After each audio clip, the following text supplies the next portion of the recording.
વડોદરાના ward number 12માં deputy mayor Aditya પટેલની ઉપસ્થિતિમાં વૃક્ષારોપણ અને સ્વચ્છતા અભિયાનનો કાર્યક્રમ યોજાયો। વડાપ્રધાન નરેન્દ્ર મોદીના નેતૃત્વ હેઠળ કેન્દ્ર સરકારના 12 વર્ષ પૂર્ણ થવાના નિમિત્તે વડોદરા શહેરના વોર્ડ નંબર 12માં વૃક્ષારોપણ કાર્યક્રમ અને સ્વચ્છતા અભિયાનનું આયોજન કરવામાં આવ્યું। કલાલી વિસ્તારમાં આવેલા જગન્નાથ મુક્તિધામ ખાતે યોજાયેલા આ કાર્યક્રમમાં મોટી સંખ્યામાં કાર્યકરો અને સ્થાનિક આગેવાનો ઉપસ્થિત રહ્યા। કાર્યક્રમમાં મુખ્ય અતિથિ તરીકે વડોદરા મહાનગરપાલિકાના ડેપ્યુટી મેયર આદિત્ય પટેલ હાજર રહ્યા હતા। તેમના હસ્તે વૃક્ષારોપણ કરવામાં આવ્યું હતું તેમજ સ્વચ્છતા અભિયાનમાં પણ સહભાગી બની સ્વચ્છતા જાળવવાનો સંદેશ આપવામાં આવ્યો હતો। આ પ્રસંગે વોર્ડ નંબર 12ના પ્રમુખ હાર્દિકભાઈ પટેલ, કાઉન્સિલર રીટાબેન સિંહ, કાઉન્સિલર સ્મિતભાઈ પટેલ, કાઉન્સિલર સમીરભાઈ વાઘેલા, કાઉન્સિલર સંકુલાબેન વસાવા, વડોદરા શહેરના યુવા મોરચાના પ્રમુખ મૌલિકભાઈ દેસાઈ, મહામંત્રી ચિરાગ ભટ્ટ, રોહન પાટીલ સહિતના આગેવાનો અને કાર્યકરો ઉપસ્થિત રહ્યા હતા। કાર્યક્રમ દરમિયાન પર્યાવરણ સંરક્ષણ અને સ્વચ્છતા અંગે જનજાગૃતિ ફેલાવવા માટે સંદેશ આપવામાં આવ્યો હતો। ઉપસ્થિત આગેવાનોએ વધુમાં વધુ વૃક્ષારોપણ કરવા અને આસપાસના વિસ્તારોને સ્વચ્છ રાખવા માટે સૌને અપીલ કરી હતી। કાર્યક્રમના અંતે વોર્ડ નંબર 12ના પ્રમુખ હાર્દિકભાઈ પટેલ દ્વારા ડેપ્યુટી મેયર આદિત્ય પટેલનું શાલ ઉડાડી અને સ્મૃતિચિહ્ન સ્વરૂપે ફોટો ભેટ આપી સન્માન કરવામાં આવ્યું હતું। વૃક્ષારોપણ અને સ્વચ્છતા અભિયાનના કાર્યક્રમને સ્થાનિક લોકો તરફથી પણ સારો પ્રતિસાદ મળ્યો હતો અને પર્યાવરણ જાળવણી માટે સૌએ સંકલ્પ વ્યક્ત કર્યો હતો।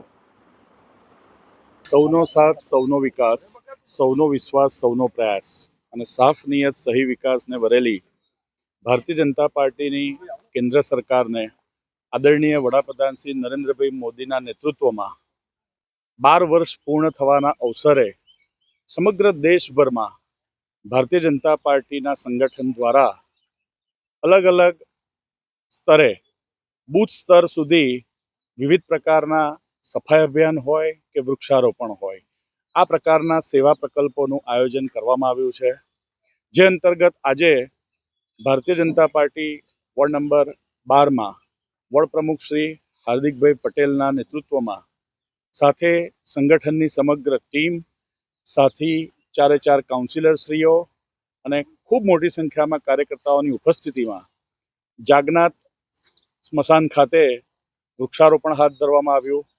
અને વૃક્ષારોપણ જ નહીં પરંતુ આપણા સંસ્કૃતિમાં જે વૃક્ષો કે તુલસી અને બીલ આ વૃક્ષોનું જે વિશેષ મહત્વ છે ધાર્મિક દ્રષ્ટિએ એનું પણ આજે સવિશેષ વૃક્ષારોપણના માધ્યમથી છોડનું રોપણ કરવામાં આવ્યું છે। જ્યારે આદરણીય પ્રધાનમંત્રી શ્રી નરેન્દ્રભાઈ મોદીના નેતૃત્વમાં ભારત સમગ્ર વિશ્વમાં ગ્લોબલ લીડર તરીકે ઉભરી રહ્યું છે, તમામ ક્ષેત્રોમાં અલગ અલગ પ્રકારના આર્થિક સંકટો હોય કે અણધારી વિશ્વમાં ઊભી થયેલી કોરોના જેવી મહામારી હોય કે રશિયા યુક્રેનના યુદ્ધની પરિસ્થિતિ હોય, તમામ ક્ષેત્રમાં તમામ વિષયોમાં ભારતે પોતાનું એક વૈશ્વિક નેતૃત્વ કરનાર દેશ તરીકેનું એક છબી સમગ્ર વિશ્વમાં ઊભી કરી છે। એટલું જ નહીં પરંતુ સમગ્ર ભારત દેશમાં અનેક જન કલ્યાણકારી યોજનાઓના માધ્યમથી ગરીબ, વંચિત, શોષિત, પીડિત અને તમામ જરૂરિયાતમંદ લોકોને અનેક સરકારી યોજનાઓનો લાભ સુનિશ્ચિત થઈ રહ્યો છે। સાથે સાથે ભારતનો ઐતિહાસિક વારસો અને સાંસ્કૃતિક ગૌરવ એવા અનેક ઐતિહાસિક નિર્ણયો આ કાર્યકાળમાં લેવાયા છે।